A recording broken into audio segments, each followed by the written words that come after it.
Morning everybody, Chef Mark here. Hope everybody's doing well. I'm going to give you a couple of different videos on how to make the Pate Choux, the eclairs, cream puff swans, and then you guys can watch them when you need them. The recipe was there in the beginning. There's also a couple of recipes in the book that I gave you, and that's all online also. If you go under files, all the PowerPoints and stuff are there. And I also gave you a couple other videos by someone else making Pate Choux. So here goes. So in here I have my water, milk, sugar, salt, and butter. And I'm gonna bring this to a boil. And then I also have my flour ready to go and my eggs. So basically it's kind of like making a roux in a sense. Once this comes to a good boil, I'm gonna make sure it's kind of mixed. Add the flour all at once, and it's gonna kind of come together and smell like a wet dog. So I'm sure you've all smelled a wet dog before. If not, we'll bring one into class when we get together. So this is almost to a boil here. Can they see this? Yeah. All right. So I'm using my cheap little induction burner here, doing the best that I can. I'm actually at my vegan restaurant in the kitchen. They were nice enough to let me use this, so maybe we'll have some tamales later, okay? So this is almost ready. You want to actually make sure that you see the bubbles kind of come to a boil before you add it. And then you want to make sure that you don't overcook it or cook it too long, because evaporation takes place, and then again that will affect your recipe and have a different outcome that you're looking for. So this is almost ready. You can see the steam coming out of here, hopefully. And then this should just be about another minute or so. I kind of started it before we started the video. I don't want the video to be too long. But we're, like I said, we're doing the best we can. And rest assured, as we finish up our semester, any extra help you guys need, if I have to, I'll come to your house and show you how to make something, okay? Or maybe we all come here one day, who knows, so.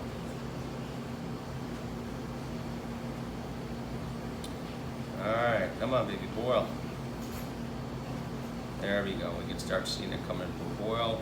We're going to add all our flour. And then we're going to mix.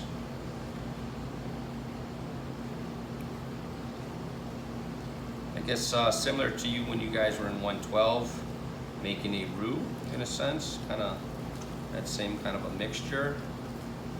Bring it all together, and then you're going to want to kind of cook this. I kind of smash it on the bottom here. I want to get all that flour incorporated really well. Go around the sides. It'll start to kind of clump up. You'll actually see it kind of give you a film on the bottom. Right. So when you kind of have that film on the bottom, you know that you did it right. But I want to make sure that all these flour lumps are, I'm kind of limited on pots and pans. Probably a little bit bigger pot than I really wanted to. Okay, but I want to make sure that this kind of gets cooked and kind of dried out a little bit actually. So this is called a panade, P-A-N-N-A-D-E. Sounds like a test question. Yes, we will still be having quizzes. I'm starting to put them online. It'll be a lot easier, and then you guys will be taking those at your discretion during that week. And you have an hour to take it, so nothing to worry about. So this is almost done. You can kind of see that it's, whoops, it's kind of this big, almost kind of like Play-Doh, okay? Different ones, recipes in your book there. This is actually a different recipe I'm trying. Jazz things up a little bit. I'm gonna keep learning. So this one, my usual recipe in the book, says Mark's Pate Choux. Just has water, oil, flour, eggs, maybe a little pinch of salt.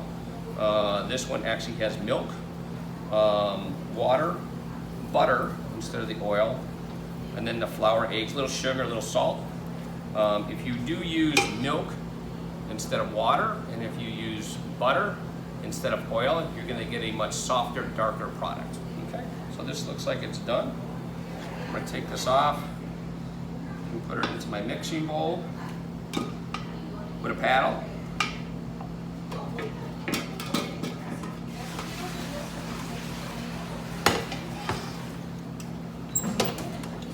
And I have to switch plugs here.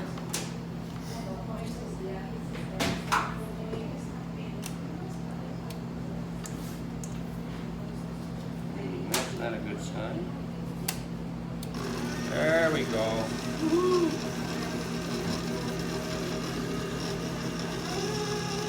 So you want to cool this to about 140 degrees. I usually let some of the steam kind of get out of there. I'm not real particular about taking the temperature and all that. So you'll need a sheet pan. If you're at home doing this, you'll need half sheet pans, and just do your best. And if for some reason you're having trouble, don't worry about anything, okay? We're all gonna get through this semester together, okay? So I'm just gonna turn it up a notch, and then I'm gonna add eggs one at a time. As they incorporate, I'll just keep adding. Don't add them all at once. Let them kind of get in there, let them get mixed. Add another one. This is about 7 eggs. It might need just a little bit more. I'm gonna see how it goes. Like I said, first time making this recipe. But Pate Choux is pretty basic on all the recipes. But part of it is you'll see when you change out the ingredients, it's a good thing to see how they react and how you get a different finished product. Darker, softer, sweeter, crispier. And then you guys can kind of decide which one works best for you. And there's a lot of different things you can make with your Pate Choux. We will concentrate on cream puffs, eclairs, and swans. So you'll need to have some pastry cream made, and we've already done that before, and you have the recipes. And again, I did put the whole book with all my recipes on your Canvas site, or on Campus, under Files, along with all the PowerPoints and everything too. So you have the whole book downloaded on there, okay?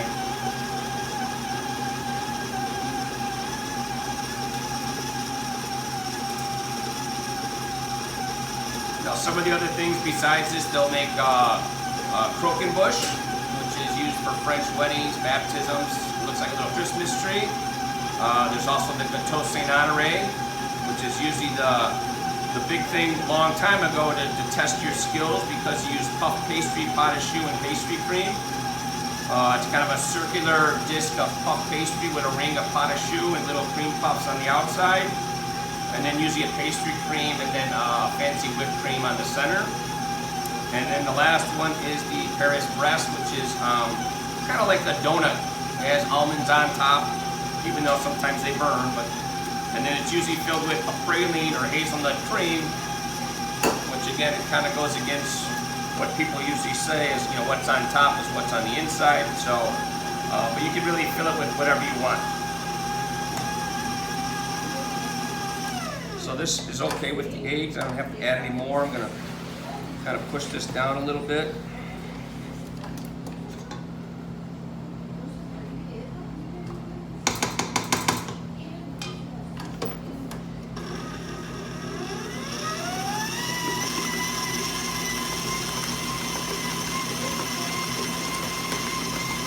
So in a sense, some of the gluten will be forming in here. There is flour, there is moisture. Some are recipes may be a little stiffer, a little runnier. Again, they can all be adjusted. You can add different things to this if you're doing something on the savory side. If there's some herbs, a little bit of cheese. Pipe out smaller ones, bake them, cut them in half, and those would be your vessels to maybe put some kind of little appetizer, crab meat or something on the inside, and make little hors d'oeuvres.